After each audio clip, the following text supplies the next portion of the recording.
बिस्मिल्लाहिर्रहमानिर्रहीम। अस्सलाम वालेकुम। आपका अपना प्रोग्राम सारिफ की आवाज़ मुझ मेज़बान शकील बेग के साथ आप हर पीर मंगल बुध जुमेरात को सुबह 11 बजे से 12 बजे तक ना सिर्फ सिंध पुलिस FM 88.6 के रेडियो पर सुनते हैं, बल्कि इसके साथ साथ आप मुझे रहनुमा न्यूज़ और इसके अलावा सिंध पुलिस FM 88.6 के सोशल मीडिया यानी कि फेसबुक यूट्यूब पर भी देख रहे होते हैं। मेरे प्रोग्राम का मकसद होता है आगाही फराहम करना, आगाही फराहम करके आपकी जान और पैसा दोनों महफूज बनाना।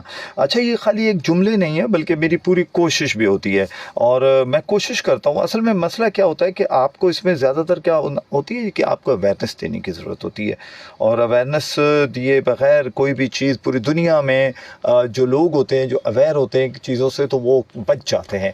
इसी तरीके से पिछले हफ्ते लास्ट वीक जो गुज़रा उसमें एक इशू मेरे सामने आया जो मेरे रिलेटिव के साथ हो रहा था, तो उन्होंने मुझसे रब्ता किया।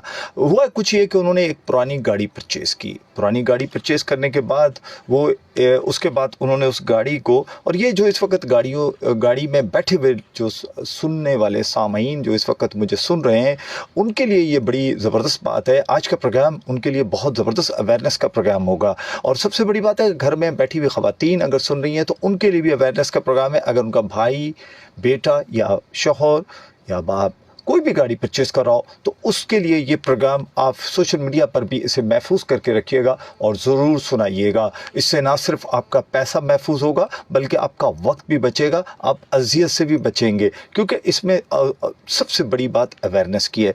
तो उनकी कॉल आई मेरे पास, उन्होंने कहा कि जनाब ऐसा हमें एक पुलिस ने बुलाया है।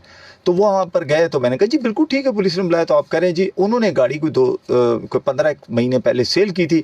उसके बाद वो साहब ने जिन्होंने परचेज़ की उसके बाद वो गाड़ी जब सेल करने गए तो बाज़ार में वहाँ पर AVLC के जवान थे। उन्होंने जब उस गाड़ी को चेक किया तो पता चला कि वो गाड़ी टेम्पर्ड है। टेम्पर्ड का मतलब ये होता है कि उसके अंदर चीज़ें तब्दील की गई हैं, उसकी टिकली होती है जो लगी हुई होती है वो तब्दील की गई है। और उसके बाद वो गाड़ी चली गई कोयटा या पता नहीं कहाँ मिशन वहाँ से उसको चेंज करके लाए, जबकि वो गाड़ी है 2011 का मॉडल लेकिन उसको 2014 का बना दिया गया। इन्होंने ख़रीदी और इन्होंने आगे बेच दी। अब इसके बाद इन्होंने भी किसी से ख़रीदी थी, वो तीसरी पार्टी थी, उस तीसरी पार्टी ने भी किसी से ख़रीदी थी, वो पार्टी को। अब इस पार्टी ने क्या किया कि पुलिस ने, और मेरी ख़ुद भी इसमें पुलिस ऑफिसर्स के साथ राब्ते में मैं रहा, उन्होंने कहा जी बेहतर है कि उस पार्टी तक भी राब्ता किया जाए कि जिससे इन्होंने ख़रीदी थी, क्योंकि पुलिस मुकम्मल तौर पर इनसे तावन कर रही थी कि ताकि उस कल्प्रिट तक, उस शख्स तक पहुँचा जाए जिसने ये गाड़ी टेम्पर्ड की थी। अच्छा, इस गाड़ी के ऊपर FIR भी बता रहे हैं कि शाह नूर जहाँ थाने में कटी हुई थी। अच्छा जी, जाहिर सी बात है कि इतना बड़ा मसला हुआ तो मैंने कहा इसके ऊपर तो मुझे चाहिए कि मैं अवेयरनेस का प्रोग्राम लाजमी करूं। और यकीन करें कि ये बहुत बड़ा कंज्यूमर इशू है, क्योंकि कंज्यूमर सार्फिन जो मार्केट में जाते हैं वो परचेस करते हैं तो उनको बहुत सारी चीज़ों का ख्याल रखना चाहिए। ये मामला तो अभी चल रहा है, खैर इसके ऊपर वो जो थर्ड पार्टी है वो भी आ गई। अब असल जो पार्टी है, जो मेन कल्प्रिट है, जिसने या तो बनाई या उसने ख़रीदी, वो इस वक्त तक उनके पास अवेलेबल नहीं है। लेकिन ये सारा कुछ हुआ क्यों, कैसे हुआ? तो मैंने सोचा क्यों ना इस पर थोड़ी सी रिसर्च की जाए और रिसर्च करके एक प्रोग्राम किया जाए और आपको भी अवेयरनेस दी जाए, और ख़ासकर जो गाड़ियाँ ख़रीदते हैं बेचते हैं उनको भी अवेयरनेस दी जाए ताकि आइंदा वो भी इस चीज़ से महफूज रह सकें। वरना होगा क्या कि आपका पैसा और आपका माल और वक्त, ये सारी चीज़ें और अजियत आपको अलहदा उठानी पड़ेगी। अच्छा जी, इसमें मैं थोड़ा सा आपको चीज़ें बताने की कोशिश करता हूं, और आप कोशिश करें कि जब मैं ये बता दूं तो उसके बाद ज़रूर कॉल कीजिएगा और ज़रूर मेरी भी रहनुमाई कीजिएगा। और वो लोग जो खुदा न खास्ता कहीं फंस गए, परेशानी में मुब्तला हैं, तो उनकी भी आपने और हमने मिलकर ज़रूर रहनुमाई करनी है। जनाब, पुरानी गाड़ी ख़रीदते वक्त याद रखने की चंद अहम बातें, मार्केट से सेकंड हैंड गाड़ी ख़रीदते हुए ज़रूरी चंद बातें आपको एहतियातें करनी हैं। वो किस तरह करनी है वो मैं आज आपको बताऊंगा, ताकि आप कम अज़ कम उन एहतियात को करके अपने ना सिर्फ जान, माल, पैसा, तमाम चीज़ें महफूज करेंगे, बल्कि वो कीमती गाड़ी जिस पे आपका असासा लगा है उसको भी महफूज कर सकते हैं। और सिर्फ थोड़ी सी आपको अपनी तवज्जो जो है वो आज इस प्रोग्राम पर रखनी है। और जो सोशल मीडिया फेसबुक पर देख रहे हैं वो इसको शेयर भी करें, क्योंकि ये आज का प्रोग्राम बहुत ही इंपॉर्टेंट प्रोग्राम है और इससे मैं समझता हूँ कि कई लोगों के पैसा बचेगा, कई लोगों लोगों की जो टाइमिंग है वो बचेगी। और इसके सबसे बड़ी बात यह है कि वो जो अज़ियत मैं लफ्ज़ इस्तेमाल करता हूँ जिसमें आपको उठानी पड़ेगी, क्योंकि आप वो कहीं ना कहीं आपसे कुछ ऐसा काम हो जाता है जो कानूनी नहीं होता, वो गैर कानूनी होता है। वो क्यों होता है, थोड़ा सा आज इस पर बात करते हैं, ताकि आप कोशिश करें कि मेरे प्रोग्राम के बाद आप इससे सीख कर और कोशिश करें अपना पैसा ज़रूर बचाएं। बाज़ लोग पैसा बचाने या बजट की किल्लत की वजह से पुरानी गाड़ी ख़रीदना चाहते हैं। नई गाड़ी का बजट दस्तयाब ना होने पर भी पुरानी गाड़ी का सहारा लिया जाता है। मार्केट से सेकंड हैंड गाड़ी ख़रीदते हुए ऐसा क्या करें कि गाड़ी भी ठीक मिल जाए और धोखाधड़ी या फ्रॉड का सामना भी ना करना पड़े। जनाब, ये तो एक सवाल है जो मेरा ख्याल है आपके भी जहन में है और सारे सुनने वालों के जहन में होगा, लेकिन इसमें आपने जल्दी नहीं करनी, क्योंकि जल्दी करेंगे तो ज़रूर आपके साथ फ्रॉड होगा। आप गाड़ी जब ख़रीदने निकले हैं और पैसा आपकी जेब में है, ये जहन में रखिए, गाड़ी ख़रीदने निकल रहे हैं ना आप, तो अभी पैसा आपकी पॉकेट में है, ये महफूज है, अभी ये महफूज है पैसा, ठीक है जी। तो ज़ाहिरी बात है आपकी कोशिश होगी कि जल्द अज जल्द अच्छी गाड़ी की चाबियां आपके हाथ में हों। इस जल्दी से आपके अलावा इस डील में हर इंसान फ़ायदा उठा सकता है। अगर बेचने वाला जल्दी में है तो और ज़्यादा एहतियात करें और मोहतात हो जाएं, क्योंकि वो जल्दी बेचना चाहता है और आप भी जल्दी ख़रीदना चाहते हैं। तो अब ये दोनों में से कौन होशियारी कर रहा है, कौन गलत कर रहा है, ये एक क्वेश्चन है। और ये क्वेश्चन, इसका जवाब मेरा ख्याल है कि जब मैं ये बातें कर लूँ तो उसके बाद आपसे मैं ज़रूर लूँगा कि जनाब ज़ाहिर सी बात है कि मोहतात रहें। अच्छा जी, दर्ज झेल निकात के अलावा भी कोई तसल्ली चाहे पूरी तसल्ली कर लें। जब भी आप, एक तो मैं कुछ चीज़ें और बताऊंगा, लेकिन इससे भी पहले आप मज़ीद तसल्ली करें, इसके बाद सौदा करें। अच्छी गाड़ी ख़रीदने में बाज़ औक़ात 1.5-2 महीने भी लग जाते हैं। कितना लगता है? 1.5-2 महीने। लेकिन अगर आप बाज़ार जाते हैं तो 1.5 से 2 घंटे में आप गाड़ी ख़रीद कर आ जाते हैं, और ये है आपके लिए प्रॉब्लम। इसीलिए लालच से परहेज़ करें। ये मैंने कुछ थोड़े से चीज़ें सोची, रिसर्च की, और उसके बाद मैंने कहा कि मैं आपके साथ इसको डिस्कस करता हूँ। तो हम कोई भी सौदा करते हुए ज़्यादा से ज़्यादा पैसा बचाना चाहते हैं। काफ़ी गाड़ी ख़रीदते हुए लालच से परहेज़ करें। लालच से मुराद ये है कि अब वो गाड़ी आपको नज़र आ रही, बड़ी खूबसूरत बनी हुई है, सब कुछ है, लेकिन आपको ये भी लग रहा है कि मैं इसमें 50,000 लाख रुपए बचा रहा हूँ, तो आप जल्दी करते हैं उसको ख़रीदेंगी, इससे पहले कि कोई और ना ख़रीद ले। ऑनलाइन कोई भी ऑफ़र जो गाड़ी की मार्केट प्राइस से काफ़ी कम हो, इससे होता है ना, बाज़ दफ़ा आप देखते हैं बहुत सारी ऐप बनी हुई है जिसमें गाड़ियाँ सेल हो रही होती हैं, तो इसमें आपने इसको ज़्यादा देखना है कि कहीं ऐसा ना हो कि आप किसी के चक्कर में ना पड़ें, कि पता चले कि आप कम के चक्कर में आपका पैसा यहाँ भी गया और वहाँ भी गया। इसकी भी बहुत सारी, एक आध मैं प्रोग्राम भी इससे पहले भी कर चुका हूँ। अच्छा जी, ऐसे किसी भी इश्तिहार में कीमत कम इसलिए रखी जाती है कि ज़्यादा से ज़्यादा तवज्जो हासिल करे और कीमत की वजह से गाड़ी किसी भी नक्स के तरफ कम से कम ध्यान दें।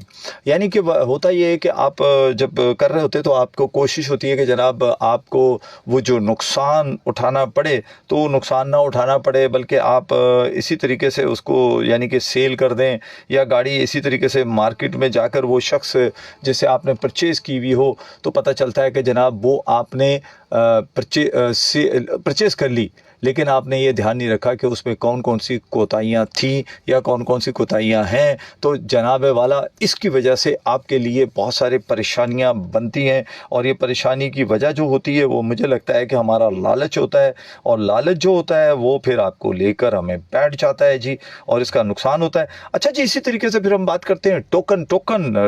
ऑनलाइन गाड़ी ख़रीदते वक्त आपकी जल्दी में डालकर कोई भी शख्स बयाना या टोकन मांग सकता है, जो इस बात की ज़ुबानी ज़मानत होता है कि गाड़ी आपको फ़रोख्त की जाएगी। चूँकि ये सारा लेन देन ज़ुबान और इतबार की बुनियाद पर होता है, यानी कि आपने एक ज़ुबान पे दे दिया है कि जनाब ये टोकन ले ले, ये हो गया, आप ही को तो इसके लिए अच्छा जी, इस पे होता है चूंकि ये सारा लेन देन जुबान और इतबार की बुनियाद पर होता है, इसलिए कानूनी तौर पर गाड़ी आप ही को बेचना तो दूर की बात है, अगर फरोख्त कुरंदा आपका टोकन खा भी जाए तो आप कुछ नहीं कर सकते। अक्सर मार्केट प्राइस से काफ़ी कम कीमत का इश्तिहार लगाने वाले पीछे ये कहानी भी होती है, उस पर भी बात करते हैं। कॉल्स आ रही हैं, हालांकि मैंने कहा मैं डिस्कस कर लूँ। अस्सलाम वालेकुम जी।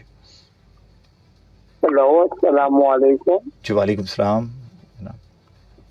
शकील अहमद बेग साहब, इतनी अच्छी गुफ्तगू जो चल रही थी आपकी, जी जी और अचानक से जो है ना नशियात गायब हो गई है और बहुत डिस्टॉर्शन आ रही है। जी, वो असल में हुआ ये है कि आपको पता है कि हमारे यहाँ बिजली का निज़ाम जो है ना वो बड़ा अजीब सा है, लेकिन मेरे ख़्याल है कि अब दोबारा से जो हम ऑन एयर हो चुके हैं, जो थोड़ी सी डिस्ट्रैक्शंस थी वो ख़त्म हो गई है। और मेरा ख्याल है कि ये आज का प्रोग्राम वैसे बहुत इंपॉर्टेंट है जी, बहुत इंपॉर्टेंट है, आप इसको ज़रूर सुने। अभी मैंने इसमें बहुत सारी चीज़ें बतानी है। मेरा ख्याल है अब शुरू हो चुका है। इसलिए तो मैं आपको कॉल की कि आप बहुत जबरदस्त मौजूद है आज आपका। मैं उन्हें सुनता हूँ, बाद में कॉल। बिल्कुल जनाब, बहुत शुक्रिया जी, बहुत शुक्रिया मोहम्मद ख़ान साहब। आपने ना सिर्फ ये है कि हमें बताया कि जनाब इस वक्त क्या हुआ है, तो वो एक टेक्निकल इशू था, खैर अल्हम्दुलिल्लाह वो जो इशू था वो रिजॉल्व हो गया है। तो जनाब टोकन की मैंने बात की, वो उस पर मैंने आपको बताया कि जनाब इसके कैश सौदा मत करें। क्या ना करें? कैश में कोई चीज़ मत ख़रीदें। जब आप कोई भी पुरानी गाड़ी ख़रीद रहे हैं तो आपने कैश में नहीं ख़रीदनी। पैसे कैश देने के बाद कानूनी तौर पर आपके पास कोई सबूत नहीं होता कि आपने गाड़ी के लिए कोई रकम अदा की या कोई माली जो होता है ना ट्रांजैक्शंस वकू पजीर हुई या नहीं हुई। गाड़ी अपने नाम करवाने में हफ्तों लग जाते हैं, और कई मरतबा ऐसा होता है कि अगला जो बंदा गाड़ी देते हैं, यानी कि जिससे आप ले रहे होते हैं, वो इनकारी भी हो जाता है, क्योंकि आप कैश दे चुके हैं, आप फंस चुके हैं, आपका पैसा जा चुका है। अब वो जैसे चाहे आपको ब्लैकमेल करे, जो भी करे, आप उसके हत्थे चढ़ चुके हैं। आपके नाम करवाने में ये आसानी से तैयार नहीं होता। जब आप कैश दे देते हैं ना, उसके बाद आप उसके पीछे पीछे भाग रहे होते हैं। क्यों? कि वो उसको पता है कि नोट आ गए, माल आ गया, इसको हम क्या कहते हैं, रोकड़ा आ गया। जब रोकड़ा आ गया तो फिर जनाब वो यही होता है कि जनाब फिर आप ढूंढ रहे होते हैं कि वो भाई साहब कहाँ गए, वो जिससे मैंने गाड़ी ख़रीदी थी वो किधर चला गया। बस आप उसको ढूंढ रहे होते हैं और वो आगे आगे होता है, आप पीछे पीछे होते हैं। क्योंकि मसला क्या होता है कि चीट हो चुकी होती है, आपको पता ही नहीं होता कि किसी ने आपके साथ चीट कर ली, और चीट के बदले में आपका पैसा, आपका वक्त, आपका सब कुछ ज़ाया हो जाता है। इसीलिए आज का प्रोग्राम बहुत ही इंपॉर्टेंट है, और इस इंपॉर्टेंट प्रोग्राम को ज़्यादा से ज़्यादा शेयर करें फेसबुक पे। मैं आज बार बार इसलिए कह रहा हूँ कि ये बहुत इंपॉर्टेंट प्रोग्राम है, जिससे ना सिर्फ आपको पता चलेगा कि आपका पैसा, आपकी गाड़ी और आपका वक्त कैसे बच सकता है। 3-4 पॉइंट मैंने आपको बताए, मज़ीद बहुत सारे पॉइंट हैं जो मैंने आपको बताने हैं। गाड़ी की कानूनी पोजीशन क्या है, जब आप गाड़ी ख़रीद रहे हैं तो आपको इसके ये जो इम्पोर्टेंट अभी मैंने आपके पास पोजीशन लेकर आया हूँ, इस पे ज़रूर हम बात करते हैं। एक कॉल लेते हैं, सुनते क्या कह रहे हैं, फिर आगे बढ़ते हैं जी। अस्सलाम वालेकुम। अस्सलाम वालेकुम। चलिए जी, मेरा ख्याल है कि शायद कॉल डिस्कनेक्ट हो गई, और डेफिनेटली सी बात है कि डिस्कनेक्ट होने की वजूहत ये भी होती है बाज़ दफ़ा कि आप इतनी जल्दी में होते हैं कि आप इंतज़ार नहीं करते कि इंतज़ार करें जी। अस्सलाम वालेकुम। अस्सलाम वालेकुम। अस्सलाम वालेकुम। वालेकुम अस्सलाम। शकील भाई, क्या हाल है, खैरियत है? जी मैं बिल्कुल ठीक हूँ, फर्स्ट क्लास हूँ जी, अल्लाह का बड़ा करम जनाब।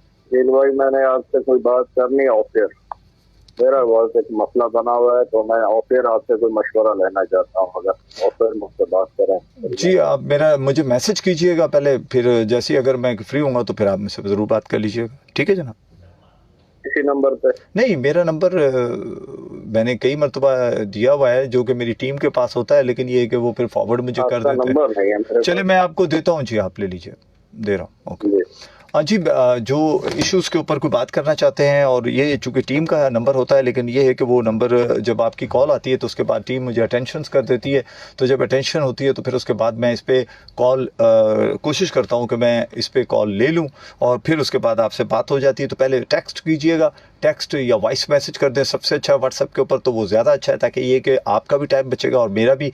बजाय कॉल करने के बाज़ दफ़ा मैं कॉल नहीं ले रहा होता क्योंकि कहीं ना कहीं मेरी मसरूफियत होती है, तो बेहतर है कि आप कोशिश किया करें कि आप सिर्फ़ और सिर्फ कोशिश करके, मेरी फिर से हम रिक्वेस्ट है कि आप जो है ना वॉइस मैसेज करते हैं 0321-821-6603 0321-821-6623। जनाब, पुरानी गाड़ी ख़रीदने से कबल चेक कर लें कि इस की कानूनी पोजीशन क्या है। गाड़ी की दस्तावेज़ात में मौजूद नंबरों से गाड़ी पर मौजूद VIN का नंबर मिलाकर देखें। जब आपके पास पेपर है और उसके ऊपर वो जो अंदर नंबर लिखे हुए वो सेम है या नहीं है, ये आपने मौजूद देखने VIN नंबर मिलाकर देखें, क्योंकि इसके बगैर अगर आप कर रहे हैं तो या आप फिर एक धोखे में आ रहे हैं, फिर एक फ्रॉड के हत्थे आप चढ़ रहे हैं। समझ रहे हैं जनाब आप? ये ज़रूरी है कि क्योंकि VIN के नंबर से गाड़ी की मलकियत की तारीख़, मलकियत के जो क्या कहते हैं उसको, रिपोर्टों ट्रैफिक रिकॉर्ड, यानी कि मलकियत की रिपोर्टें, ट्रैफिक का रिकॉर्ड और मेंटेनेंस रिकॉर्ड का इल्म हो सकेगा। यानी कि आप जब इस नंबर से जाते हैं, डिटेल लेते हैं, तो आपको इन चीज़ों का भी इल्म मिलता है। और मैं समझता हूँ कि ये बहुत कारआमद है आपके लिए कि आप अगर इस तरफ सोचते हैं या इस तरफ करते हैं, तो आपको ना सिर्फ गाड़ी ख़रीदते वक्त इससे आप एहतियात करते हैं, बल्कि बैसियत कंज्यूमर आप एक और अच्छी चीज़ सीख गए कि आपको पता चल गया कि आपने क्या क्या काम करना है।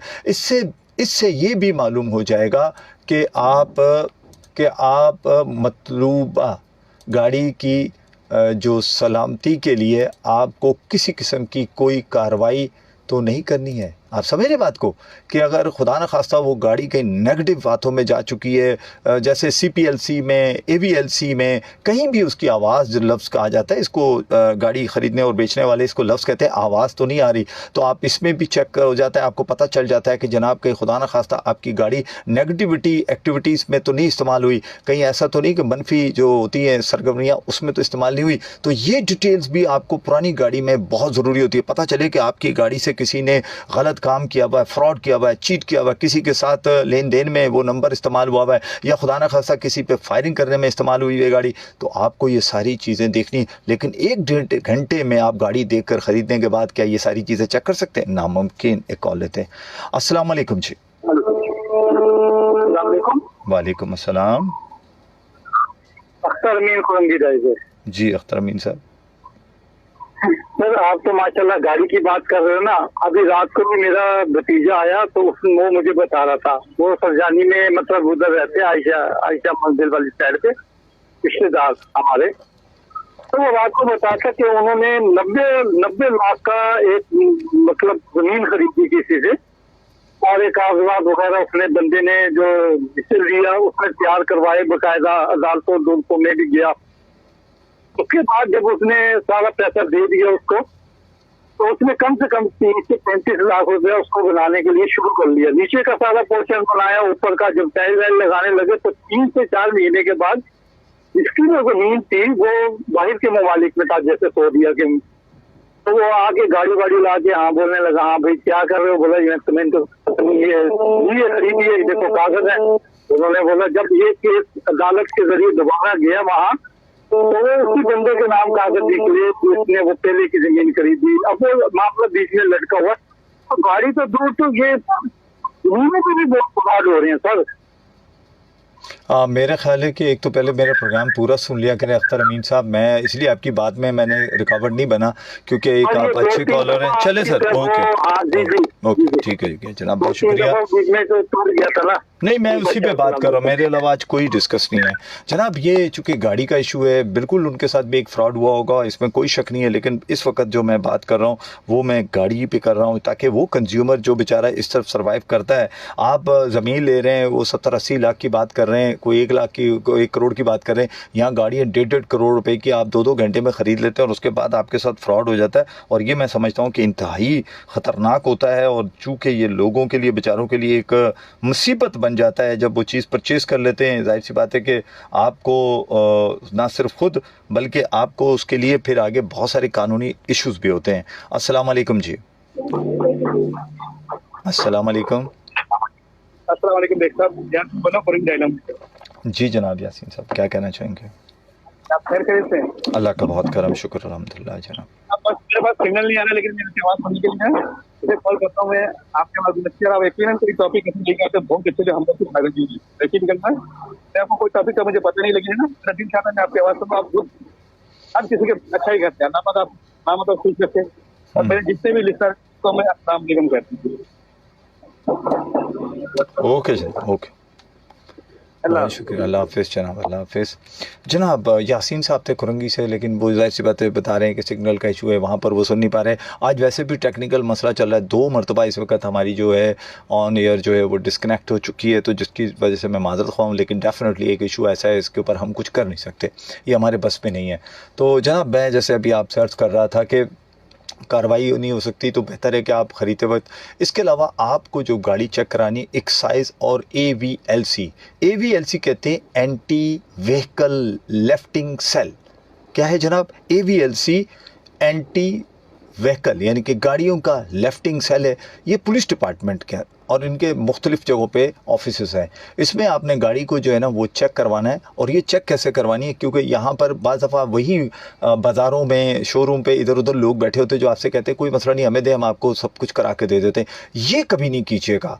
एक तो आप गाड़ी 1.5 से 2 घंटे में ख़रीद रहे हैं, ऊपर से आप उन पर एतमाद कर रहे हैं, ये नहीं करना। आपने उस डिपार्टमेंट में ज़रूर जाना है जिसको एक्साइज डिपार्टमेंट कहते हैं, और इसके अलावा AVLC में आपने जाकर खुद जाएँ, उस दफ्तर में जाएँ, उनसे पता करें, अपनी गाड़ी का पुराना जो भी पूरा रिकॉर्ड है वो देखें, और कोशिश करें कि जिनसे आप परचेस करें उनको साथ लेके जाएं। और गाड़ी की टेम्पर्ड, ये सारी चीज़ें आपने लाजमी चेक करवानी है, वरना यकीन करें कि आप बहुत बुरे तरीके से फंस जाएंगे और आपको पता भी नहीं चलेगा। क्योंकि वो जो कर तो लेते हैं, लेकिन उसको डिपार्टमेंट एक्सेप्ट नहीं करता। जब तक फिज़िकली आप ना दिखा दें गाड़ी को, फिज़िकली उस डिपार्टमेंट के सामने लेकर ना जाए गाड़ी को, उससे पहले मैं आपसे कहूँगा कि प्लीज़ आपने ये काम नहीं करना। ऑनलाइन किसी भी गाड़ी की रजिस्ट्रेशन चेक करने के लिए सरकारी वेबसाइट्स मौजूद हैं, लेकिन ज़रूरी नहीं कि वहाँ गाड़ी क्लियर मिले।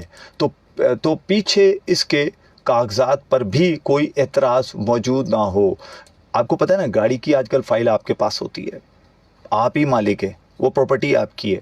अब इसके पीछे जो पेपर पड़े हुए हैं, हो सकता है उसमें स्किप हुआ हो, तो बेहतर है कि आप फिज़िकली जाएं। गाड़ी की फ़ाइल ब्लॉक हो सकती है, वक्त निकालें, खुद जाएं या किसी काबिल एतबार शख्स को भेजकर गाड़ी का मुकम्मल सूरत हाल चेक करवाएं। और ये ज़हन में रखें, कोशिश करें कि इसमें किसी एजेंट के थ्रू ना करवाइएगा। ये ऐसा ही है कि किसी मरीज़ का आपने मेडिकल चेकअप करवाना है या किसी एक अच्छे डॉक्टर को दिखाना है, लेकिन आप चले जाएं नीम हकीम ख़तरा जान के पास, तो फिर क्या होता है आपको पता है, एंड बहुत बुरा होता है। इसलिए कोशिश करें कि आप उनको दिखाएं, ठीक है जी। और इसके बाद गाड़ी ख़रीदें। जब ये सारे प्रोसीजर से आप गुजर जाएं तो फिर आप उस गाड़ी को लें। अच्छा, फिर इसके अलावा एक और काम होता है, ओपन ट्रांसफ़र लेटर होता है, यानी कि ओपन कर दिया जाता है कि ओपन है, उसने बेची, उसको दी, उसने उसको दी।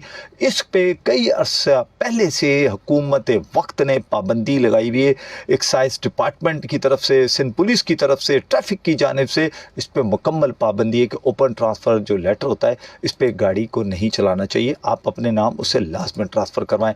ओपन ट्रांसफ़र लेटर या गाड़ी के कागजात में मौजूद किसी भी मसले की सूरत में गाड़ी जितनी मर्जी सस्ती मिल रही हो, मत ख़रीदें।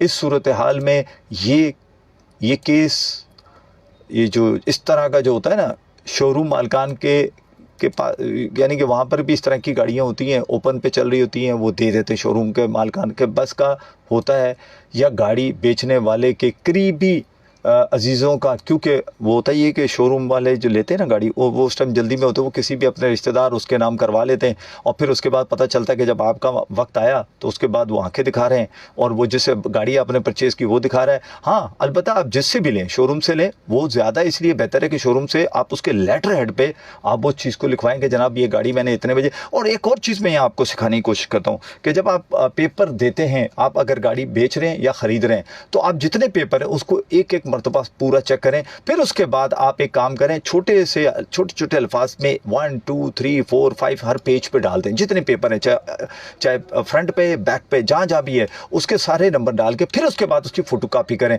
फिर उस फोटो कापी को आप उस बंदे से रिसीव करवाएं, चाहे वो ख़रीदने वाला हो यानी कि सेल करने वाला हो या ख़रीदार हो, दोनों उस पर साइन करें ताकि ये पता रहे कि कौन सा पेपर आपके पास आया और कौन सा पेपर इसमें से स्किप हो गया। अगर आप अपनी जान बचाना चाहते हैं तो ये लाजमी कीजिएगा। ये एक बहुत इंपॉर्टेंट फार्मूला है और ये मेरा ख्याल है कि 2008 से हमने इस पर काम किया था और 2008 से मैं इसके ऊपर लोगों को बता के थक गया हूँ, लेकिन लोग पता नहीं क्यों नहीं इस पर अमल करते। एक कॉल लेते हैं जनाब। अस्सलाम वालेकुम। अस्सलाम वालेकुम पाकिस्तान, अस्सलाम वालेकुम शकील अहमद साहब। आवाज के दोस्त पे नाज़िम दरवेश गुलबार कराची से। माशाल्लाह से आप बहुत अच्छी अवेयरनेस दे रहे होते हैं। और जनाब नाज़िम दरवेश साहब बात कर रहे थे, लेकिन आज हमारे यहाँ बहुत ज़्यादा प्रॉब्लम चल रहा है। इसी तरह कुछ मैसेजेस भी हैं। आबिद अमीर साहब फरमा रहे हैं अस्सलाम वालेकुम, कंज्यूम के रूह रवां बेग साहब सबसे ज़्यादा अल्लामा पता नहीं कि अलामा के मुल्क पाकिस्तान में कंज्यूमर बहुत परेशान है। रास्ते बंद, गलियां बंद, मोबाइल सिग्नल बंद। ये मौजूदा 2 महीने खुदारा उलमा इंसान पता नहीं क्या। मैं आपके जो बाज़ दफ़ा उर्दू जो होती है मेरे ऊपर से गुजर जाती है, वो चूँकि आप इतनी स्पीड में लिखते हैं माशाल्लाह आपकी उर्दू तेज़ में लिखी जाती है कि जिससे बाज़ दफ़ा मुझे ख़ुद नहीं, मैं बड़ा कोशिश करता हूँ कि ख़ुद उसको किसी तरीके से समझ सकूँ। लेकिन चलें, तकरीबन पाकिस्तान के सबसे बड़े कार बाज़ार न्यू कराची में आने वालों के लिए आज का प्रोग्राम बड़ा अहम है। लोग अपनी बजट के मुताबिक यहाँ पुरानी गाड़ियाँ ख़रीदने आते हैं जनाब, लेकिन यहीं पर ही लोगों के साथ कैसे कैसे फ्रॉड हो रहे हैं। मैं खाली उस बचत बाज़ार की नहीं, मैं हर बाज़ार की बात करता हूँ किस तरह के हो रहे हैं। आबिद अमीर साहब आप सोच भी नहीं सकते हैं।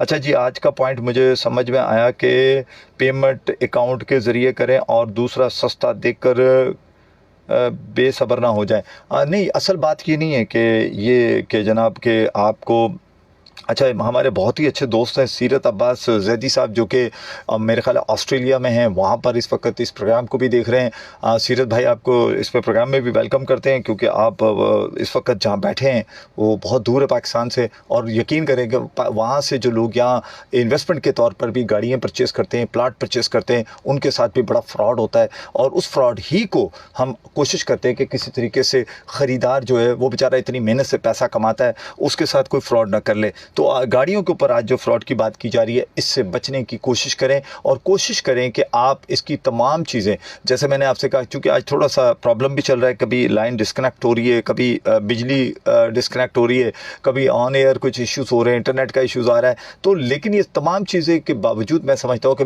मेरी बात, मेरा मौक़िफ़, मेरा जो मुद्दा है वो आप तक ज़रूर पहुँच गया होगा कि मैं कहना ये चाहता हूँ कि जब आप गाड़ी परचेज़ करें तो आपने इन चीज़ों का ज़रूर ख्याल करना है जिसके बारे में मैंने आपको बताया है। क्योंकि जाहिर सी बात है कि इतनी आसानी से नहीं ख़रीदते आप गाड़ी, एक बहुत बड़ा पैसा होता है। और आजकल तो सेकंड हैंड गाड़ियाँ भी अगर ख़रीदे जाएँ तो सर कम से कम 20 लाख से ऊपर होती है। अच्छा, अब हम बात करते हैं टेस्ट ड्राइव की। टेस्ट ड्राइव क्या होती है कि जो आप चेक करते हैं गाड़ी को, इसमें कई समझदार जो लोग होते हैं वो 2 लोगों को लेके जाते हैं अपने साथ गाड़ी परचेज़ करने। एक होता है मिस्त्री, एक होता है डेंटर। अच्छा जी, डेंटर को इसलिए लेके जाते हैं कि वो डेंटर उस गाड़ी को बहुत ठोक बजा के देखता है और उससे फ़ायदा ये होता है कि आपको पता चल जाता है कि ये गाड़ी डेंट पेंट तो नहीं हुई भी। और दूसरे नंबर पर होता है मिस्त्री, वो जो गाड़ियों का मिस्त्री होता है। कुछ लोग समझदार होते हैं, 2 लोगों को लाजमी साथ लेके जाते हैं। अब तीसरा जो होता है ना, वो डॉक्यूमेंट चेक करना, जो सबसे ज़्यादा इंपॉर्टेंट है, वो आपके पास नहीं होता। उसके लिए आपको उस गाड़ी जिससे ख़रीद रहे उसके साथ आप उसको बयाना क्या दें, उसको 1000-2000 रुपये बयाना करें, इससे ज़्यादा की बड़ी रकम ना करें, ताकि 1000-2000 रुपये भी अगर आपके पास से चले जाए तो आपको दुख नहीं होगा। लेकिन अगर बड़ी रकम आपकी जाएगी तो डेफिनेटली दुख की बात होगी कि एक इतना बड़ा असासा कहीं खुदा ना खास्ता एक ऐसा शख्स जो फ्रॉड कर रहा है वो आपसे लेके चला जाए, तो ये एक तकलीफ दे बात होती है। तो आप इस तरीके से कर सकते हैं, लेकिन साथ साथ आप जब हो जाए तो उसको साथ लेके जाए कि जी हम इस गाड़ी को AVLC ले जाएं। सबसे पहला काम करें, AVLC में ज़रूर चेक करवाएं, एक्साइज डिपार्टमेंट में ज़रूर चेक करवाएं। और जब आप नंबर प्लेट, आपको पता है आजकल नई नंबर प्लेट्स लग रही हैं, तो वो उसको अभी प्रोसेस करवाएं और अपने नाम लाजमी करें। चाहे कम अज़ कम आप चाहे 3 महीने के लिए गाड़ी रखें, लेकिन अपने नाम ज़रूर रखें, क्योंकि ओपन लेटर पे गाड़ी की कोई औकात नहीं, वो कभी भी किसी भी वक्त। अब देखें ना, ये जिस गाड़ी से मैं किस्सा सुना रहा हूँ, ये पिछले 3 साल से बिकती भी आ रही थी, ये उसी बंदे के नाम, दूसरे के नाम थी, नाम किसी के नहीं थी, बस परचेज़र बनते जा रहे थे, एक परचेज़ होती जा रही थी गाड़ी। लेकिन असल बात ये थी कि जो असल मालिक था वो कौन था, कहाँ था, किसी को नहीं पता। तो जनाब अब आते हैं टेस्ट ड्राइव। टेस्ट ड्राइव, ये एक ऐसी ड्राइव है जिससे आपको पता चलता है कि गाड़ी कैसे चलती है, उसके हालात क्या हैं। तो जनाब टेस्ट ड्राइव वो चीज़ है कि जो नई गाड़ी ख़रीदने से पहले भी करना ज़रूरी है। और हकीकत बात है, चूँकि मैं इस प्रोसेस से गुजर चुका हूँ 3 से 4 मरतबा, तो गाड़ी मैंने नई परचेज़ की है, तो उससे हकीकत बात है कि उस पे भी हम जब वो गाड़ी परचेज़ कर रहे होते हैं तो वो तो नहीं देखते, लेकिन अलबत्ता उसका जो भी पड़ी होती है गाड़ी मॉडल वगैरह, तो हम उससे चेक कर लेते हैं कि ये गाड़ी कैसी चलने में किस तरह की है, या फिर अगर किसी दोस्त ने परचेज़ की हो तो हम उस गाड़ी को ज़रूर देखते हैं। बाकी वो जब बिल्कुल 0 मीटर होती है तो वो उसकी टेस्ट ड्राइव ये होती है कि जब वो आती है आपके हाथ में, तो उस टाइम बाकायदा कंपनी के जो लोग होते हैं, उनका जो टेक्निकल स्टाफ होता है, वो आपको उस गाड़ी को चला कर साथ आपके बैठता है, दिखाता है आपको कि ये किस तरह की गाड़ी है, इसमें क्या क्या फ़ायदे हैं, क्या क्या नुकसान आते हैं, वो सारी चीज़ें आप उसमें देख लेते हैं। लेकिन वो होती 0 मीटर है, इसलिए उसमें ज़्यादा परेशानी की बात नहीं होती, क्योंकि वो एक तो वारंटी में होती है उसकी सारी चीज़ें, लेकिन पुरानी गाड़ी की कोई वारंटी नहीं होती। अगर आप चाहें तो डॉक्यूमेंट्स में एक तो जहाँ से वो गाड़ी ख़रीदी गई भी होती है वो सारी उस फाइल में लगी, तो उन चीज़ों को भी देखा करें। कई मसाइल ऐसे होते हैं जो सिर्फ़ आपकी ज़ात से मुतल्लिक हो सकते हैं, जैसे कद ज़्यादा, लंबा, छोटा, ये जब आप टेस्ट ड्राइव करते हैं ना तो गाड़ी की सीट किधर तक जाती है, क्या हाइट है जो वो आपको उसकी छत से टकरा तो नहीं, अब आपका हाइट कम है तो उसके मतलब ये सारी चीज़ें जब आप टेस्ट ड्राइव करते हैं तो उस गाड़ी के बारे में अगर वो पहली मरतबा परचेज कर रहे हैं तो एक तो ये भी आपको बेनिफिट हो जाता है कि जनाब मैं इसको सही तरीके से देख लूँ, ऐसा ना हो गाड़ी के साथ फिर बाद में मुझे एक सीट के ऊपर एक और सीट रखनी पड़ जाए, या फिर अंदर मेरी टांगें हैं जो टकरा रही हों। तो ये सारी चीज़ें बहुत इंपॉर्टेंट है। जनाब कौन लेते हैं? अस्सलाम वालेकुम। अस्सलाम वालेकुम बेग साहब, नाज़िम दरवेश गुलबार कराची से। ये और मेरी लाइन कट गई थी, इसकी वजह से मैं आगे आपसे बात नहीं कर सका। मैंने एक बाइक का मैंने सौदा किया था, तो 2012 का मॉडल था, तो पुराना मॉडल था, गली सड़ी गाड़ी खड़ी हुई थी, मैंने 8,500 रुपए में, तो मैंने उसको 1,000 रुपए मतलब टोकन देके उसके कागजात मैंने फोटोकॉपियां जो थी वो लेके मैं सिविक सेंटर गया हूँ, एक्साइज ऑफिस, वहां से पूरी चीज मैंने जब क्लियर करवाई तो अपने नाम पे वो कागजात और बाइक के जो नंबर प्लेट वो करवा के मैं सीधा इसके पास दोबारा उसको बकाया पेमेंट में देके रक्शे में लेके आया और इस बाइक को मैंने खुद खोला और 35,000 रुपए मैंने लगा के और अल्हम्दुलिल्लाह गाड़ी को ओके करके मैंने, और अभी भी मेरे को लोग 80,000 रुपए देने के लिए तैयार है, लेकिन मैं उस बाइक को नहीं दे रहा हूँ। तो कहने का मकसद ये कि आप माशाल्लाह से इतनी अच्छी अवेयरनेस दे रहे होते हैं कि हम बाकायदा उस चीज को फिर मैंने जाके इससे सेल रसीद ली और इसकी फोटोकॉपी NIC की वगैरह पूरी हर चीज मैंने क्लियर करवाई है। सारी चीजें आपकी इन्हीं हिदायत पर अल्हम्दुलिल्लाह उस पर कामयाब रहे हैं। जज़ाकल्लाह, अल्लाह ताला आपको दे। बहुत शुक्रिया जी। नाज़िम दरवेश साहब बता रहे हैं कि उन्होंने भी किस तरीके से गाड़ी बाइक जो है परचेज़ की, और मैं ये समझता हूँ कि ये ज़रूरी है, ये छोटी छोटी बातें नहीं है, ये बहुत बड़ी बात है, क्योंकि क्यों वजह बताता हूँ। अस्सलाम वालेकुम। वालेकुम अस्सलाम साहब। जनाब आज जो आपने प्रोग्राम शुरू किया इस हवाले से बात करना चाह रहा था। जी जनाब। कि आजकल नंबर प्लेट के लिए और जो वो आजकल वो स्मार्ट कार्ड बनते हैं इतनी आसानी से बन जाते हैं। मैंने अपने ओनर की 3-4 गाड़ियों को बनाया, बहुत आसानी से बना। तो दूसरी बात ये कहना चाह रहा हूँ, हमारे पड़ोस में एक शख्स ने गाड़ी खरीदी। क्या थी? पता लगा कि भाई कार खरीदी थी। अच्छा। पता लगा कि वो कार 13 जगह बिक चुकी है और उस कार के जो डॉक्यूमेंट्स है ना वो सिविक सेंटर में ब्लॉक हुए थे। वो मतलब जो कोर्ट की जमानत होती है ना उस जमानत में जमा थे। क्या बात है। उस बंदे को इस चीज का इल्म नहीं था। अब वो सब किया सिविक सेंटर डॉक्यूमेंट खुलवाने की, जब वहाँ पे मालूमात की तो उन्होंने सिटी कोर्ट भेज दिया। अब जब सिटी कोर्ट गया तो वहाँ पे पता लगा उसी को बिठा दिया। बिल्कुल ऐसा ही है कि भाई ये इस शख्स की जमानत में ये शख्स भी मफरूर है, ये गाड़ी के जो ओनर है वो भी मफरूर है। अभी आप उस तक पहुंचे, जब उन्होंने शिकायत शुरू की तो 13 मालिकान उसमें आए। उसके बाद असल ओनर का पता लगा और फिर उसे पेशावर से लेके आए और ये सारी परेशानियां जो आखिरी गाड़ी खरीदने वाला था, जो गाड़ी को क्लियर करवाना था, सब उसने बुक की। बिल्कुल ऐसा ही है जनाब। मैं आपकी बात से बहुत जबरदस्त बात थी कि गाड़ी जब भी लो तो सिविक सेंटर ये CPLC AVLC चेक कराना बहुत लाजिम है। बिल्कुल जनाब, बिल्कुल ऐसे ही AVLC में लाजमी चेक करवाएं। बहुत शुक्रिया मोहम्मद खान साहब, बहुत शुक्रिया जनाब, बहुत ज़बरदस्त बात की उन्होंने कि इसी तरह गाड़ियाँ कई मरतबा बिक चुकी होती हैं और जो आपको इल्म भी नहीं होता, और उसका नुकसान फिर उस वक्त होता है जब पुलिस आपको अरेस्ट कर रही होती है। पता चलता है कि आप तो उसमें कसूरवार ही नहीं है, लेकिन कसूरवार आप यूँ है कि आपने ये सारा जो काम है, जो मैंने आज आपको बताया, जो मैंने सारी चीज़ें बताई, आप इस पर अमल दरामद नहीं करते, तो इसलिए कसूरवार आप भी हुए। अस्सलाम वालेकुम जनाब। हेलो, अस्सलाम वालेकुम। जी वालेकुम अस्सलाम जनाब। कहते हैं शकील भाई ठीक हैं? जी मैं बिल्कुल ठीक ठाक। बिनियामिन साहब क्या कहना चाहेंगे? मैं बस हमारा एक ही रोना है शकील भाई, बस पानी की टंकी बहुत है और टैंकर भी इतने महंगे मिल रहे हैं। सर मैं उसमें कुछ भी नहीं कर सकता। उसकी वजह यह है कि मेरी वाटर बोर्ड में बात हुई थी।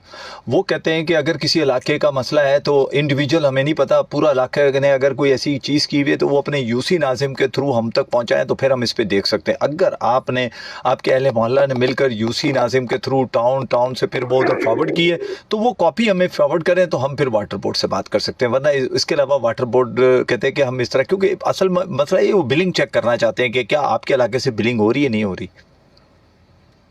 अच्छा। ये बात है जनाब, क्या करें, हम भी मजबूर हैं। उफ अल्लाह। ठीक है जनाब, बहुत शुक्रिया बिनियामिन साहब, बहुत ख्याल रखिएगा जनाब। बात ये है कि हम भी बाज़ दफ़ा बहुत ज़्यादा हमें लाजवाब कर दिया जाता है जब हम आप ही के मसले की फ़ाइट कर रहे होते हैं, आवाज़ें उठा रहे होते हैं, पता चलता है कि जनाब आगे से कहा जाता है कि ये तो बताइए कि जनाब आपने बिल अदा किया, तो उस वक्त हमारी ज़ुबान नहीं खुलती, क्योंकि वजह यह है कि हमें पता नहीं कि आपने बिल भरा है या नहीं भरा। इसीलिए वो कहते हैं कि मोहल्ले ने अगर बताया है तो फिर ज़रूर इस पे वो बताएं कि जनाब अगर उन्होंने बिल जमा करवा दिया है तो मोहल्ले की सारी कॉपियाँ लगाएं। अस्सलाम वालेकुम। अस्सलाम वालेकुम मोहतरम। वालेकुम अस्सलाम जनाब, कौन साहब कहाँ से बात कर रहे हैं? खैरियत है? ठीक है आप? अल्हम्दुलिल्लाह। आला प्रोग्राम आपका। आपने जो अभी जिस चीज पे रोशनी डाली है और आगाही दे रहे हैं बहुत आला है, ये पहले नहीं था कभी प्रोग्राम में फर्स्ट। माशाल्लाह बहुत अच्छा प्रोग्राम आपका, बहुत अच्छी मालूमात। कोशिश है जनाब, बहुत आला कोशिश है कि आप बड़ी हिम्मत वाली बात है और बहुत अच्छे तरीके से सोच विचार के बाद आपने इस चीज पर रोशनी डाली है। सर बड़ी रिसर्च की है इस पे, कोई शक नहीं है, इसको बड़ा रिसर्च प्रोग्राम है आज जनाब। कुछ ये सन 1900 जी तकरीबन 95 की बात है। नवाबशाह से गाड़ी एक मिस हुई है था, वो गाड़ी चला रहा था। आपके यहाँ शोर बहुत है सर, आपके यहाँ बहुत शोर। पाकिस्तान आर्मी के सर आपके यहाँ शोर बहुत है, बहुत शोर है। आप जहाँ से कॉल कर रहे हैं नहीं, आपकी आवाज आ रही, पीछे शोर बहुत है आपके, बिल्कुल नहीं सुन पा रहे सर। आप बाद में कर लें कॉल जी। चले, मेरा ख्याल है कि इस वक्त पूरे गाड़ियों में बैठे हुए लोग सुन रहे होते हैं। प्लीज़ जब आप कॉल करें, एक अच्छी गुफ्तगू हालांकि आप फरमा रहे थे, लेकिन बात यह है कि पीछे आपके बच्चा मुसलसल शोर कर रहे हैं वो, तो डेफिनेटली सुनने वालों को भी। और फिर सबसे बड़ी बात है, मुझे खुद समझ नहीं आ रहा आप कहना क्या चाह रहे हैं, इतना शोर था। जनाब आबिद अमीर साहब, बिल्कुल आप सही कह रहे हैं कि सब्र नहीं करते तो फिर वो बेसब्रे होते हैं, और बेसब्रे जब होते हैं तो फिर उनके साथ बहुत बुरा होता है जनाब। अच्छा आबिद अमीर साहब, बेग साहब, अपनी गाड़ी ज़मीन अपने नाम पर करवाना इतना महंगा कर दिया है कि लोग अफोर्ड नहीं, तो फिर वो अफोर्ड कर लें, फिर जो उनके साथ होता है, फिर वो अफोर्ड कर लें कि जिसके बाद वो पुलिस थानों में बैठे हुए थे, फिर वो अफोर्ड कर लें कि वो गाड़ी की सारी कीमत उनको अदा करनी है। तो सर उससे बेहतर नहीं है कि जो फीस बनती है 2000, 5000, 6000, 8000, 10000, 12000, तो वो दे के जान छुड़ाए ना सर। क्यों? एक गाड़ी अगर आपने 30 लाख की ले ली, 1 करोड़ रुपए की ले ली, तो क्या ये 10, 20, 25 हज़ार रुपये नहीं खर्च कर सकते आप? मेरे ख्याल ये ज्यादती है। सुनते एक और कॉल जी। अस्सलाम वालेकुम। अस्सलाम वालेकुम शकील भाई। वालेकुम सलाम जनाब। सैयद मोहम्मद जावेद बात कर रहा हूँ। जी सैयद मोहम्मद जावेद साहब, क्या कहना चाहेंगे सर? मैं ये कहना चाहता हूँ, गाड़ियों में तो बहुत ही फ्रॉड होता है। हम लोग जो हैं गाड़ियों को चेक नहीं करते और सस्ते तो उसमें मारे जाते हैं। तो हमें तो गाड़ी जब लेने चाहिए तो उनके तमाम डॉक्यूमेंट को चेक करना चाहिए। बिल्कुल ऐसा ही है। हाँ, किसी से भी चेक कराना चाहिए। तो हम जो है वो सस्ते के चक्कर में जो है वो धोखा खाते हैं। और आपका चैनल में आवाज जो है ना कॉलर की वो बिल्कुल सही नहीं आ रही ना, आपके तो सही आती है, कॉलर की नहीं आ रही। सर मैं आज नहीं, वो लास्ट कॉल खैर वो गलती से बच्चों का शोर था, लेकिन मेरा ख्याल है कि अब ठीक हो चुका है। रीज़न ये है कि वो एक पीछे था, दूसरा भी टेक्निकल इशू सुबह से इतना चल रहा है कि मैं 3 मरतबा तो इसमें लाइन जो है हमारी डिस्कनेक्ट ऑन एयर जो है हो चुकी है। सर बहुत शुक्रिया सैयद मोहम्मद जावेद साहब, अपना बहुत ज़्यादा ख्याल रखिएगा। हमें ये चाहिए कि हर चीज़ को देखभाल करें और चेक करें, पुलिस से चेक कराएं। बिल्कुल ठीक है सर, गाड़ियों को। बहुत शुक्रिया, बहुत बड़ी मेहरबानी, बहुत शुक्रिया सर, बहुत शुक्रिया। AR जौहर कहते हैं अस्सलाम वालेकुम शकील भाई, ज़बरदस्त मालूमात दे रहे हैं आप जनाब। बिल्कुल मेरी कोशिश है कि मालूमात दूं ताकि कम से कम आपका पैसा बच सके, क्योंकि लोग बड़ी मुश्किल से पैसा कमाते हैं जनाब। इसके अलावा आबिद अमीर साहब कहते हैं जी क्या है जी, अफोर्ड नहीं कर पा रहे और सस्ता करे प्लीज़ सरकार। जनाब सरकार से आप अच्छी बात है, सस्ता कर दे तो हमें तो कोई इतराज़ नहीं है। अच्छा जी बेग साहब, क्या करें हम? आम आवाम नंबर प्लेट बनवाएं, इतनी ज़्यादा पैसे देकर अपने नाम गाड़ी करवाएं, गाड़ी की मेंटेनेंस देखें और फिर पेट्रोल सारा बजट ले जाता है। यहाँ पर लोकल गवर्नमेंट का किरदार भी है कुछ। सर सवाल आपके सारे वैलिड है, इसमें कोई शक नहीं है कि आपकी एक एक बात, एक एक जुमला, एक अल्फाज बिल्कुल वैलिड है। लेकिन मसला ये है कि अगर नहीं करेंगे तो फिर जब अजियत उठाएंगे तो वो कौन उठाएगा? जब ये सब कुछ नहीं करेंगे, ये चीज़ों पे अमल नहीं करेंगे, गाड़ी गलत ख़रीद लेंगे, टेम्पर्ड गाड़ी ख़रीद लेंगे और लाखों रुपए दे के 2 नंबरी ले लेंगे, बाद में यानी कि गाड़ी को कम से कम 10-15 दिन चेक कराने से बेहतर 1.5 से 2 घंटे में चेक कराने के बाद आप परचेज़ कर लेंगे, तो सर सरकार का कसूर है या मेरा? चीज़ गलत ख़रीदी, 2 नंबर चीज़ परचेज़ कर ली, सरकार का कसूर है या मेरा? ये तो मेरे ख्याल है फिर आपको और हमें खुद सोचना चाहिए कि कसूरवार कौन है। थोड़ा सा इस तरफ हमें मेरे ख्याल है सोचने की ज़रूरत है। आपके सवाल वैलिड है, मैं इससे इख्तलाफ नहीं करता, लेकिन बात यह है कि हमें खुद भी तो सोचने की ज़रूरत है। अच्छा जी, इसके अलावा जब मैंने जैसे कहा कि इसमें मैंने कद वाली और ये बातें इसलिए की हैं कि ये भी एक बड़ी ज़रूरत होती है। कॉल और लेते हैं, सुनते क्या करें। अस्सलाम वालेकुम। अस्सलाम वालेकुम रहमतुल्लाह बरकातहू। जनाब कौन साहब कहाँ से बात कर रहे हैं? शकील भाई कैसे हैं? मैं बिल्कुल ठीक ठाक जी। आपको खुशामदीद कहता हूँ। मैं हाजी मुराद खोसा बात कर रहा हूँ, बिहारी कराची से। जी मैं बिल्कुल ठीक ठाक खोसा साहब, बहुत शुक्रिया। क्या कहना चाहेंगे? अल्हम्दुलिल्लाह, आपकी तबीयत ठीक है? सर मैं ठीक हूँ, क्या कहना चाहेंगे? अल्हम्दुलिल्लाह अल्हम्दुलिल्लाह। क्या कहना चाहेंगे प्रोग्राम के हवाले से आज जो बात हो रही है? शकील भाई मैं ये चाहता हूँ, हमारे जो छोटे छोटे मासूम बच्चे 8-9 साल के बाइक चलाते हैं, गिर जाते हैं, तो बहुत बेचारा आगे तो तैयारी सह लेते हैं। कोई अस्पताल में पड़े, कोई घर में पड़े, कोई कहाँ पड़े। 8 साल 9 साल का 10 साल का बच्चा है, कोई उसको रोकने वाला नहीं है। गवर्नमेंट कुछ नहीं बोलता हमारा। बिल्कुल ठीक हो गया सर आपकी आवाज़। आप उनके माँ बाप को चाहिए सर, उनके माँ बाप कहाँ हैं? गवर्नमेंट को चाहिए उसको रोके सर, उनके गवर्नमेंट तो सही है ना। जी जी जी बिल्कुल ठीक। ये हमारा जो गवर्नमेंट है बच्चों को तो रोके, बिल्कुल ठीक। पुलिस वाले के सामने बच्चा जा रहे, पुलिस वाले उसको नहीं रोकते। बिल्कुल ठीक है, बिल्कुल ठीक, बिल्कुल ठीक है सर, मैं यही बहुत कहना शुक्रिया। चाहता हूँ। चले बहुत शुक्रिया खोसा साहब, अपना बहुत ज़्यादा ख्याल रखिए। बात यह है कि गवर्नमेंट बिल्कुल रोके, इसमें कोई शक नहीं। अगर पुलिस वाले के सामने गुजर रहा है, बिल्कुल पुलिस वाले उसे रोके। जब वही पुलिस वाला रोकता है तो अहले मोहल्ला पहुंच जाते हैं, काउंसलर पहुंच जाते हैं, वहाँ के मकामी जो सोशल वर्कर होते हैं वो चले जाते हैं कि सर बच्चा इससे गलती हो गई। तो पेरेंट्स कहाँ हैं, वालिदैन कहाँ हैं? फिर बुरा लगती है मेरी ये बात कि जनाब ये क्या बात हुई, हुकूमत का क्या काम है? हुकूमत का काम है कि आपका बच्चा अगर गलत काम कर रहा है तो हुकूमत ही उसको रोके। पेरेंट्स किस लिए हैं? तरबियत देने के लिए ना। माँ बाप का क्या काम है? कोई काम नहीं है। जब खुदा न खास्ता वो बच्चा कहीं गाड़ी के नीचे आ जाता है, किसी डंपर ट्रक के नीचे आ जाता है, या खुदा न खास्ता खुद सही ना चलाते हुए किसी फुटपाथ में या कहीं ठुक जाती है, उसकी बाइक लग जाती है, एक्सीडेंट हो जाता है, ये मैं लफ्ज़ दुख से कह रहा हूँ क्योंकि मुझे पता है ये सब बुरा वक्त आता है। तो उस वक्त यही पेरेंट्स रो रहे होते हैं, काश कि हम उस बच्चे को रोकते, कहीं और किसी ट्रैक पे चले जाएंगे। आबिद अमीर साहब, ये जितनी बातें आपने की हैं, अगर मेरा प्रोग्राम आपने सुना है तो अगर आप चाहते हैं कि आप अपनी बाइक या गाड़ी या कार या बड़ी गाड़ी जो भी ले, तो सर इस पे अमल करें। और इस फेसबुक पे आज जो प्रोग्राम है अगर ये चल रहा है तो आपने भी देखा, अगर इसको ज़्यादा से ज़्यादा शेयर करें। अगर इस कंडीशन में गाड़ी ख़रीदेंगे तो आपको कहीं धोखा नहीं होगा। अस्सलाम वालेकुम। वालेकुम सलाम जनाब, कौन साहब कहाँ से? मोहम्मद अयूब जरदारी नवाब शाह। जी जरदारी साहब, क्या कहना चाहेंगे सर? अल्लाह आपको खुश रखे। मेरी कार लगी थी तो वो शोर आ रहा था। जी जी, वो बहुत ज्यादा, हमें भी नहीं सुन पा रहा था।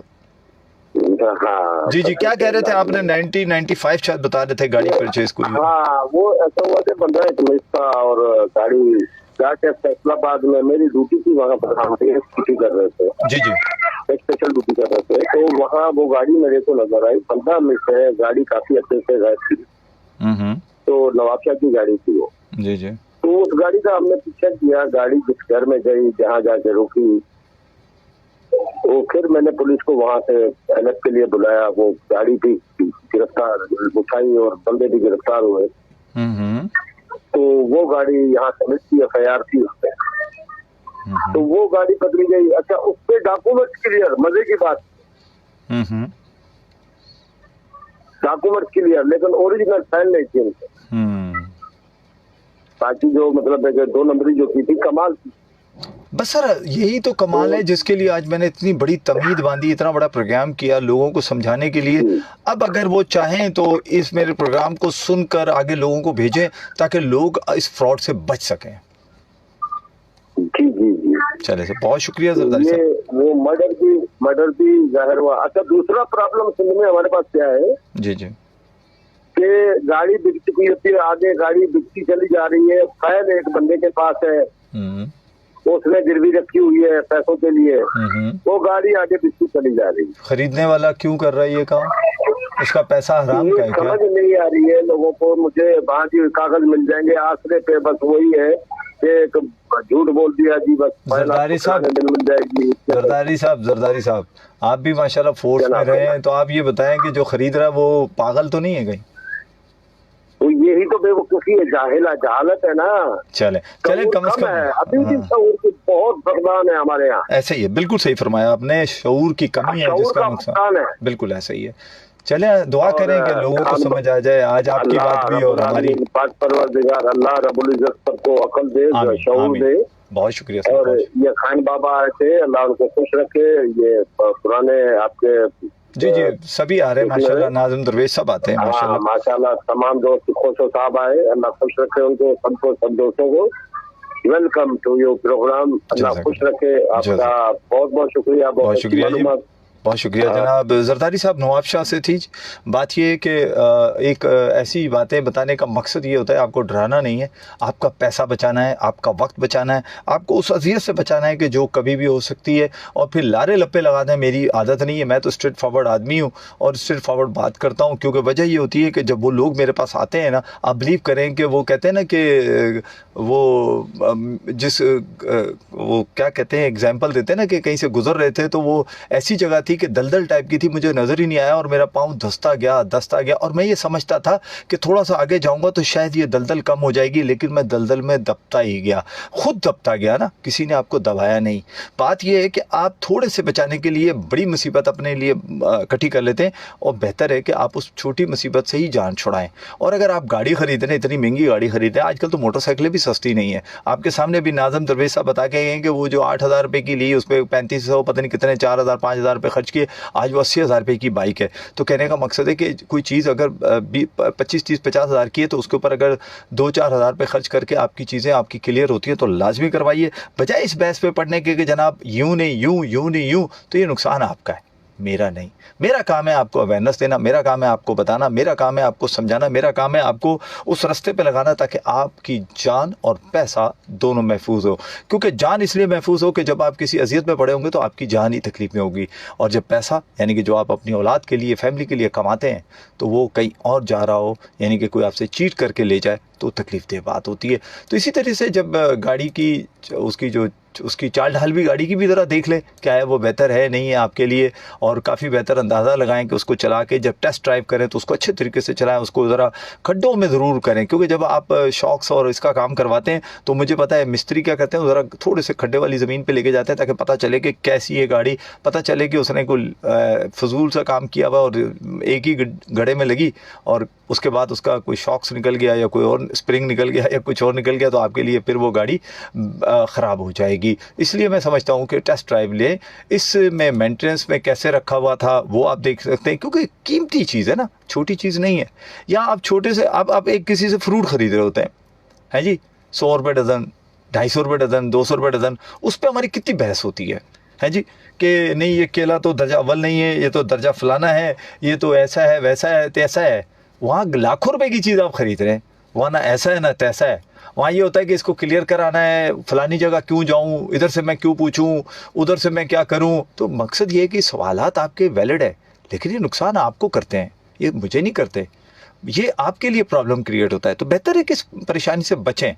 जिस तरह आप फ्रूट खरीदते वक्त ख्याल रखते हैं ना कि अच्छी क्वालिटी का फ्रूट मिल जाए, अच्छी क्वालिटी की सब्ज़ी मिल जाए, अच्छी क्वालिटी का दूध मिल जाए, तो सर इसी तरीके से आप जब गाड़ी परचेज़ करें तो आप इन चीज़ों का ख्याल रखें, क्योंकि फ्रूट तो फिर भी 200, 300, 400, 500 रुपये में आ जाता है। गाड़ी 200, 300, 500 में नहीं आती, हज़ारों नहीं लाखों रुपए की परचेज़ करते हैं, और फिर उसने सड़क पे भी चलना है। और अगर खुदा न खास्ता वो आउट ऑफ मेंटेनेंस हुई या उसकी गाड़ी के अंदर कोई इश्यूज़ हुए, तो डेफिनेटली सी बात है कि रोड पे कोई भी किसी भी तरह का बड़ा हादसा रूनुमा हो सकता है। और अमूमन हमने सड़क पे चलते हुए बहुत सारे हादसा देखे, जिसमें मेरा ऐसा ख्याल है कि उस हादसा में ज़्यादातर अमल हमारा अपना होता है। या तो हम उस गाड़ी को सही मेंटेन नहीं करते, या फिर दूसरी सूरत में अगर हमने जहाँ से परचेज़ की हुई होती गाड़ी, शायद वो मेंटेन गाड़ी नहीं होती और वो सिर्फ लिपस्टिक लगाकर मेकअप करके सेल कर दी जाती है। तो इस तरह की गाड़ियाँ या इस तरह की चीज़ें ख़रीदते वक्त मेरे ख्याल है आपको और हमें इसका एहसास रहना चाहिए, और ताकि कम से कम आप बच सकें, आपकी जान बच सके, आपका पैसा बच सके, जो कि मैं अमूमन मेरा स्लोगन यही है। मकसद मेरी तो बात करने का तरीका यही है कि अगर आप अपने आप को बचाना चाहते हैं तो जनाबे वाला आपने करना कुछ नहीं है, आपने उस गाड़ी को, उस चीज़ को सही तरीके से देखना है कि आया वो जो आप गाड़ी परचेज़ कर रहे हैं, आप टेलर से कपड़े सिलवाते हैं। एक अभी मेरे अचानक जहन में आई, वो जे पॉकेट तुमने यहाँ क्यों लगा दिया, ये सिलाई जो थी ऐसे होनी थी, ये सिलाई तुमने ऐसे क्यों कर दी, ये सिलाई तो ऐसे नहीं ऐसे करनी थी। वो कितने के कपड़ा है, कपड़ा है 5,000 रुपये का, सिलाई दी आपने 2,000 रुपये। अब 5-6-7 हज़ार रुपये के अंदर आपने जनाब इतना बड़ा वक्त डाल दिया उसको कि वो उसके ऊपर, और इधर गाड़ी आपने परचेज़ की लाखों रुपए की, लेकिन वहाँ आपने ज़रा सा भी चेक नहीं किया कि आया वो गाड़ी कैसी है, किस तरह की है, उसके डॉक्यूमेंट कैसे, और चलने में वो गाड़ी कैसी है। तो जनाब आज का प्रोग्राम कैसा लगा ज़रूर मुझे बताइएगा, क्योंकि आज पूरी कोशिश रही मेरी कि मैं आपको गाड़ी के हवाले से बता सकूँ कि इसको ख़रीदते वक्त आपने किन किन चीज़ों का ख्याल रखना है। इंशाअल्लाह ताला कोशिश रहेगी कि कल एक नए इशू के साथ, नए जज्बे के साथ हाज़िर हों, ताकि आपको और हमको, यानी कि हम तमाम को, उन चीज़ों से बाखबर रह सकें कि जिससे बचकर मैं और आप अपना पैसा बचा सकें। बशर्ते आप मिलते हैं कल। पाकिस्तान जिंदाबाद।